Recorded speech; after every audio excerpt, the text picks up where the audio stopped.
అందరికీ నమస్కారం. Welcome to Telugu wallet. Bihar యువ బ్యాట్స్మెన్ వైభవ్ సూర్యవంశీ ఐపీఎల్లో తన బలమైన ప్రదర్శనతో ప్రపంచ క్రికెట్లో తనదైన ముద్ర వేసుకున్నాడు. అతనికి కేవలం 14 సంవత్సరాలే, కానీ అతని ఆట స్టార్ ఆటగాళ్లను కూడా ఆకట్టుకుంది. ఇటీవల ఐపీఎల్లో అత్యంత వేగంగా సెంచరీ చేసిన భారత బ్యాట్స్మెన్గా నిలిచాడు. గుజరాత్ జట్టుపై 35 బంతుల్లోనే అతను ఈ ఘనతను సాధించాడు.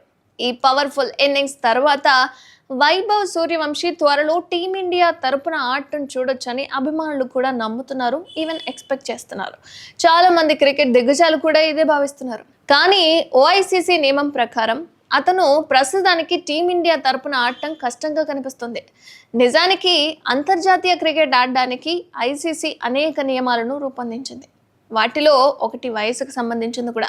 దీని కారణంగా వైభవ్ సూర్యవంశీ టీమిండియాలోకి ప్రవేశించడానికి కాస్త వేచి ఉండాల్సిన సిచ్యువేషన్స్ అయితే కనిపిస్తున్నాయి. 2020 సంవత్సరంలో ఐసీసీ అంతర్జాతీయ క్రికెట్ కోసం కనీస వయసు విధానాన్ని రూపొందించిన విషయం మనందరికీ తెలుసు.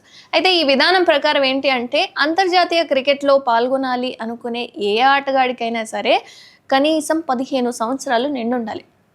మరోవైపు వైభవ్ సూర్యవంశీకి ప్రస్తుతం 14 సంవత్సరాలే. వచ్చే ఏడాది మార్చి 27న అతనికి 15 ఏళ్ళు నిండుతాయి.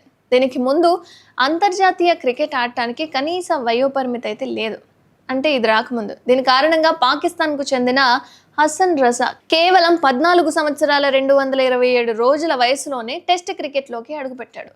ఇది ఇప్పటి వరకు అతి పిన్న వయస్కుడైన రికార్డుగా నిలిచిపోయాడు.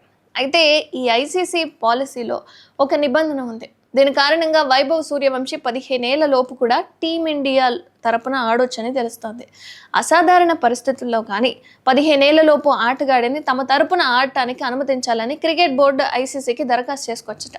దీనిలో అంతర్జాతీయ క్రికెట్ డిమాండ్లను సదరు ప్లేయర్ ఎదుర్కోగలడా, లేదా అది చూసే క్రమంలో ఐసీసీ ఆటగాడి ఆట అనుభవం, మానసిక ఆరోగ్యాన్ని కూడా పరిశీలించిన తర్వాతే ఈ ఐసీసీ అనుమతిస్తే గనక ఏ ఆటగాడైనా సరే 15 ఏళ్ల లోపు టీమిండియా తరపున ఆడొచ్చు. ఇక భారతదేశం తరపున చూసుకుంటే కనుక అంతర్జాతీయ క్రికెట్ ఆడిన అతి పిన్న వయస్కుడైన ఆటగాడు సచిన్ టెండూల్కర్ అని మనందరికీ తెలిసిందే. సచిన్ టెండూల్కర్ భారతదేశం తరపున తన తొలి టెస్ట్ మ్యాచ్ ఆడినప్పుడు అతని వయసు ఎంత తెలుసా? 16 సంవత్సరాలు 205 రోజులు మాత్రమే. ఆ తర్వాత తన తొలి వన్డే మ్యాచ్ కూడా ఆడాడు. ఇటువంటి పరిస్థితుల్లో వైభవ్ సూర్యవంశీ ఈ రికార్డును బద్దలు కొట్టగలడా లేదా అనేది ఆసక్తికరంగా ఉంది. ఇదంతా ఐసీసీ మీదే ఆధారపడింది. ఒకవేళ ఆడాలా ఆడొద్దా అనేది మీరు కామెంట్ చేయండి. ఆడితే ఎలా ఉంటుంది?